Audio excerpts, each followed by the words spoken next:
अल्लाह ही अल्लाह किया करो, दुख न किसी को दिया करो, जो दुनिया का मालिक है नाम उसी का लिया करो।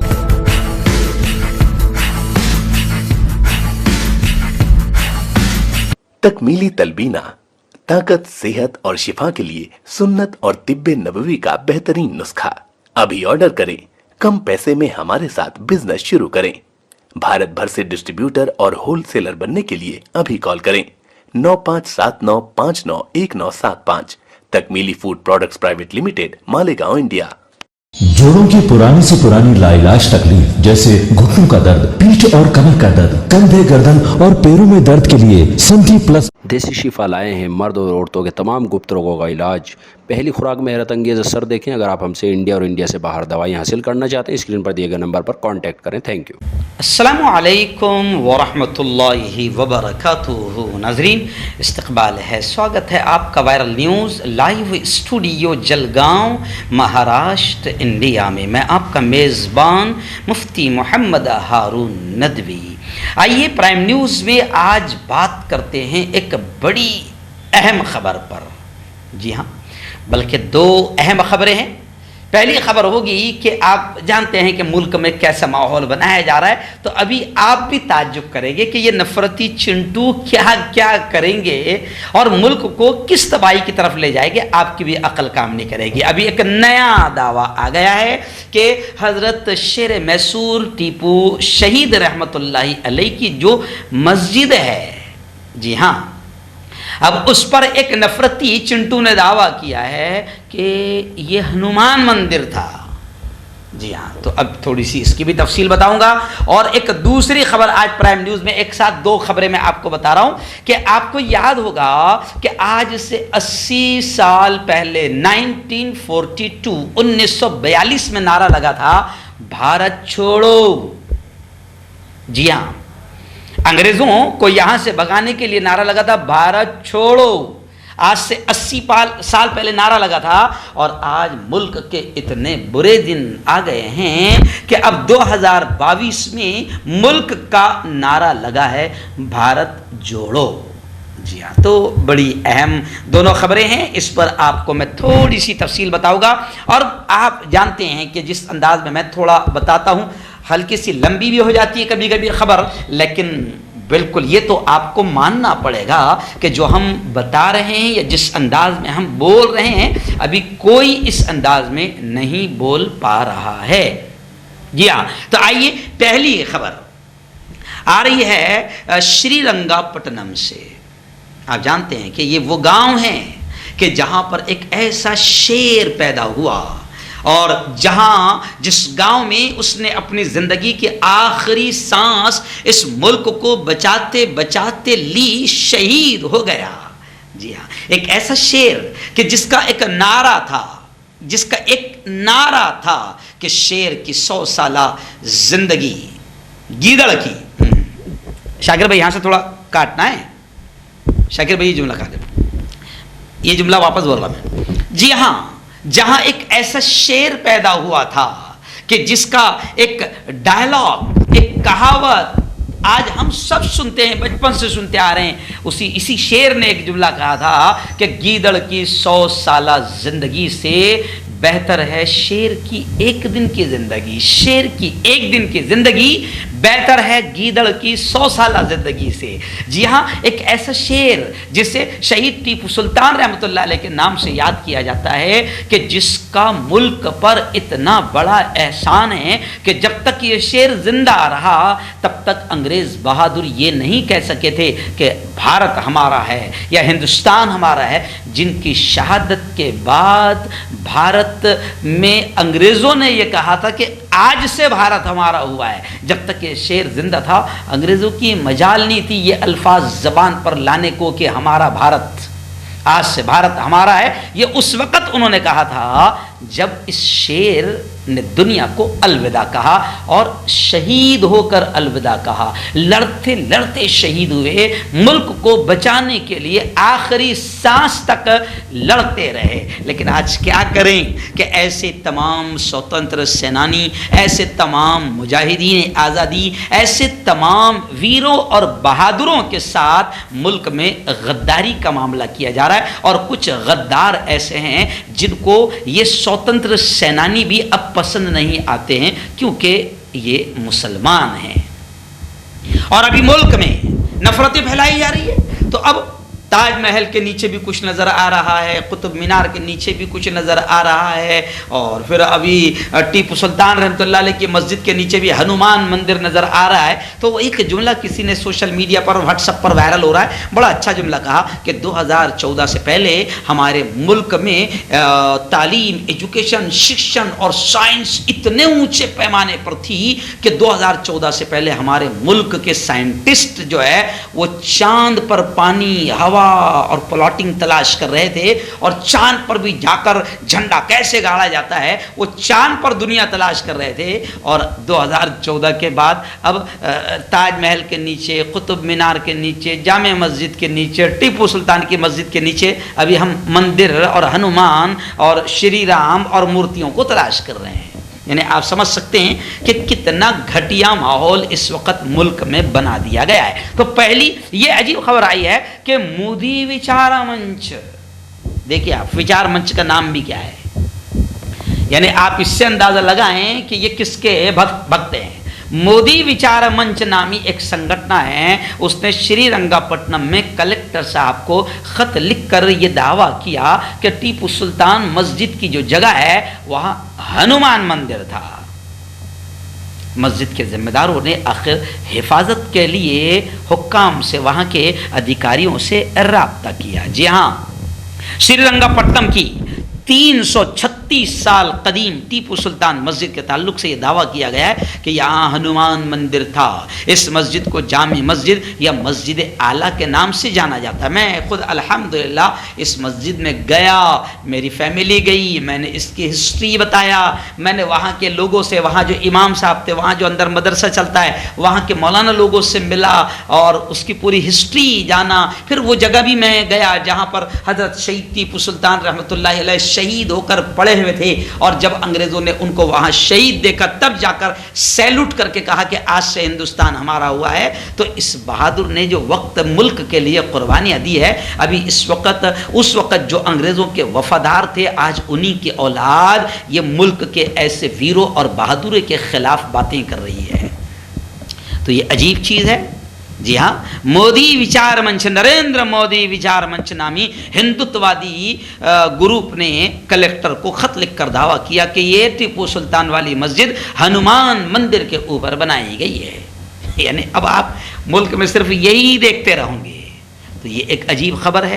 अब मस्जिद के ज़िम्मेदारों ने वहाँ के आला अधिकारियों से कहा कि भाई इन गुंडों से, इन मवालियों से, इन आतंकियों से मस्जिद को बचाओ। ये उस शख्स की मस्जिद है जिसका मुल्क पर बड़ा एहसान है। तो खैर ये एक मामला है, तो अब ये चलता ही रहेगा। और आइए दूसरी अब अहम खबर मैं आपको बताऊं। आपको याद होगा अगर आप हिस्ट्री पढ़ते हो, क्योंकि हिस्ट्री पढ़ने वालों को से ही बात होगी, वरना ये जो इस वक्त जो अंधभक्त और गोबर भक्त है, जो जाहिलों का टोला है, नफरती टोला, इनको तो अदालत में भी कह दिया। जब ताजमहल के बारे में इन्होंने अदालत में अर्जी दाखिल की तो अदालत को सलाम, हमारे यहाँ की अदालत को सलाम, क्या हमारी अदालत ने कहा कि पहले यूनिवर्सिटी जाओ, पढ़ो लिखो, जाहिलो, पढ़ो लिखो, पीएचडी करो, एमए करो, पढ़ो लिखो, फिर आना है यहाँ पर अदालत में, मालूम कर क्या हो कि ताजमहल किसने बनाया। तो इनको सब मालूम है कि किसने बनाया, लेकिन मुल्क में अभी मंदिर मस्जिद का मुद्दा खत्म हो गया, बाबरी मस्जिद का मुद्दा खत्म हो गया, राम मंदिर का मुद्दा खत्म हो गया, जिसने 30 साल तक के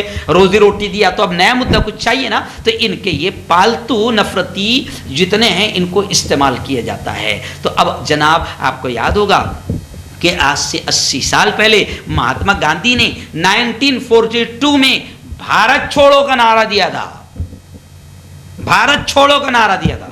और फिर मौलाना अबुल कलाम आज़ाद और ये तमाम के तमाम लोग, हिंदू मुस्लिम एकता का माहौल बना और फिर अंग्रेज़ों को यहाँ से निकलना पड़ा, भागना पड़ा, भारत छोड़ना पड़ा। तो 80 साल पहले नारा दिया गया था भारत छोड़ो, लेकिन आज इन लोगों ने मुल्क में ऐसी तबाही मचाई है और ऐसी नफरतें फैला दी है। हिंदू मुसलमान एकता मिलकर मुल्क को बचाने के लिए और अंग्रेज़ों को भगाने के लिए काम आई थी, लेकिन इन्होंने सिर्फ नीच और घटिया सियासत और घटिया कुर्सी के लिए हिंदू मुसलमानों को लड़वाने का वही काम जो अंग्रेज़ करते थे, डिवाइड एंड रोल, कि ऐसी नफरतें हिंदू मुसलमानों में बढ़ा दी कि आज 2022 में नारा लग रहा है भारत जोड़ो। पहले था अंग्रेजों के दौर में भारत छोड़ो अंग्रेजों, जी हां, और आज उनके वफादार, अंग्रेजों के वफादार जो मुल्क में नफरतें फैला रहे हैं, तो आज यहां पर मुल्क में नारा लगा है 2022 में भारत जोड़ो। जी हां, उदयपुर में जो मीटिंग हुई जिसमें मुल्क के कदावर नेता जमा हुए, सोनिया गांधी जी ने वहां पर खिताब करते हुए, राहुल गांधी ने खिताब करते हुए, इन तमाम लोगों ने खिताब करते हुए कि अब मुल्क में नफरतें फैल गई है, एक दूसरे को देखना पसंद नहीं किया जा रहा है और सत्ताधारी पार्टियों के जो पालतू भोंगे हैं वो नफरतें फैलाने का काम कर रहे हैं, दलाल मीडिया नफरतें फैलाने का काम कर रही है। तो अब मुल्क में मॉब लिंचिंग बढ़ गई, अजान पर विवाद, हिजाब पर विवाद, क्या खाएं क्या ना खाएं, क्या पहने क्या ना पहने, क्या बोलें क्या ना बोले, तो सारी नफरती मुद्दों को जब उछाला गया तो जनाब उदयपुर में ज़बरदस्त एक मीटिंग हुई जिसमें मुल्क के बड़े बड़े तकरीबन 400-500 लीडरान जमा हुए और वहाँ पर एक संकल्प, एक नया इरादा लिया गया कि इस वक्त मुल्क को, भारत को जोड़ना है, क्योंकि जैसे अंग्रेज़ों ने हमको तोड़ा था और राज किया था, वैसे ही अंग्रेज़ों के वफादार इस वक्त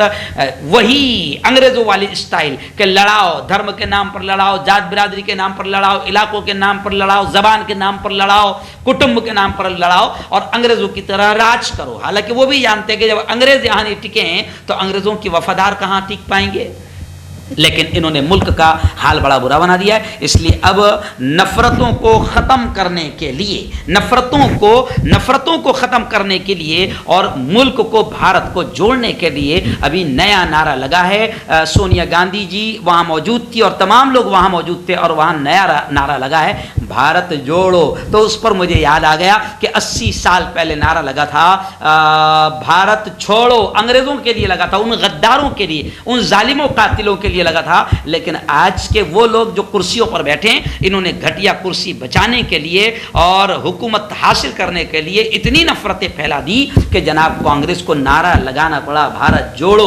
और अभी खबर आ रही है कि 2 अक्टूबर से कांग्रेस की भारत जोड़ो यात्रा शुरू होगी, 2 अक्टूबर से।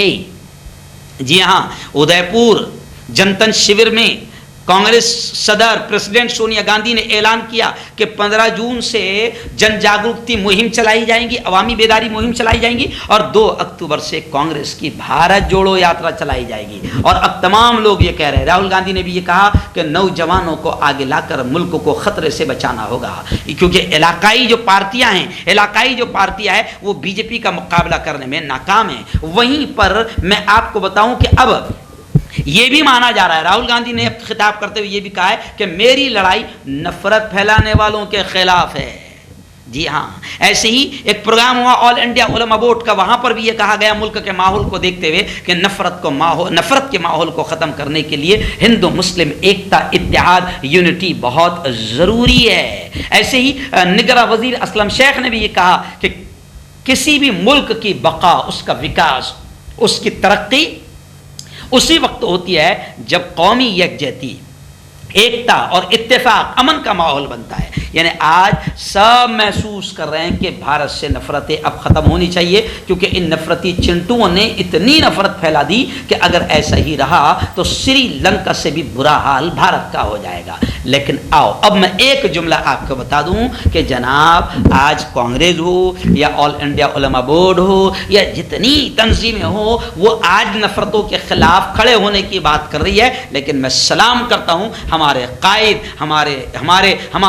कायद, हमारे रहनुमा जमीयत उलमा, जिसका एहसान है मुल्क पर कि जो मुल्क की आज़ादी में आगे सफ़ों में थी, हमारे इस वक्त जमीयत उलमा के जो कायद है हज़रत मौलाना अरशद मदनी, उन्होंने 2014 से ही कौमी यकजहती के नाम पर, राष्ट्रीय एकता के नाम पर हिंदू मुस्लिम पंडितों, पुजारियों, धर्मगुरुओं को एक स्टेज पर लाना शुरू किया और करोड़ों रुपए पूरे मुल्क में खर्च करके कौमी यकजहती और राष्ट्रीय एकता के प्रोग्राम लिए, क्योंकि हमारे कायद मौलाना अरशद मदनी भांप चुके थे, जान चुके थे, उनकी दूर अंदेशी वो देख चुके थे कि मुल्क में नफरतों का माहौल अब बढ़ाया जाएगा, धर्म की राजनीति खेली जाएगी। तो मौलाना अरशद मदनी ने 2014 से राष्ट्रीय एकता और कौमी यकजहती, नफरतों को ख़त्म करना, मोहब्बत, अमन, एकता, सद्भावना को बढ़ाने का काम अरशद मदनी ने 2014 से ही शुरू कर दिया था और आज भी हमारा जमीयत उलमा का यह काम शुरू है। इसलिए मैं कांग्रेस को कहूँगा और तमाम लोगों से कहूँगा कि जमीयत उलमा के कदम से कदम मिलाएं, आप उनके साथ हों, उनको अपने साथ करें, क्योंकि मुल्क को बचाने के लिए अब हम सबको एक होना ज़रूरी है ना। आज मैं खुद भी 15 साल से जमीयत उलमा का सेवक हूँ, खादिम हूँ। आज मैं खुद भी 15 साल से पूरे मुल्क के कोने कोने में जाता हूँ और तालीम, एजुकेशन, शिक्षण और राष्ट्रीय एकता पर मैं 15 साल से काम कर रहा हूँ। हम तो ये पैगाम दे रहे हैं हिंदू मुसलमानों से, मैं हर जगह ये कह रहा हूं कि दुनिया में अमन और प्यार के किस्से लिखेगा कौन, आपस में कट मरेंगे तो आखिर बचेगा कौन, और होंगे ना तुम तो लाएंगे तुम सा कहां से हम, और होंगे ना हम तो आपको भाई कहेगा कौन।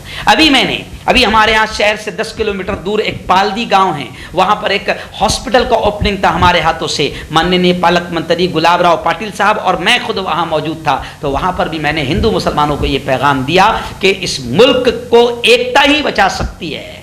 तो मैंने वहां पर भी एक शेर कहा कि हवेली झोपड़ी सबका मुकद्दर फूट जाएगा, हवेली झोपड़ी सबका मुकद्दर फूट जाएगा, अगर ये साथ हिंदू और मुस्लिम छूट जाएगा, दुआ करो ये प्यार के रिश्ते रहे कायम, ये रिश्ते टूट जाएंगे तो भारत टूट जाएगा। तो आइए भारत को जोड़ने के लिए अब हम सबको एक होना ज़रूरी है, वरना ये नफरती वायरस कोरोना वायरस से भी ज़्यादा ख़तरनाक है, मुल्क को तबाह कर देंगे। इसलिए मैं सच्चे भारतीयों से, चाहे वो किसी ज़ात धर्म बिरादरी के हो, मैं सच्चे वफादार भारतीयों से कहूँगा कि जैसे अंग्रेज़ों से हमने भारत को बचाया था और एकता का माहौल बनाकर उनको यहाँ से भगाया था, ऐसे ही इस वक्त इस प्यारे मुल्क को नफरती चिंटुओं और नफरती वायरस से बचाने के लिए हम सबका एक होना ज़रूरी है।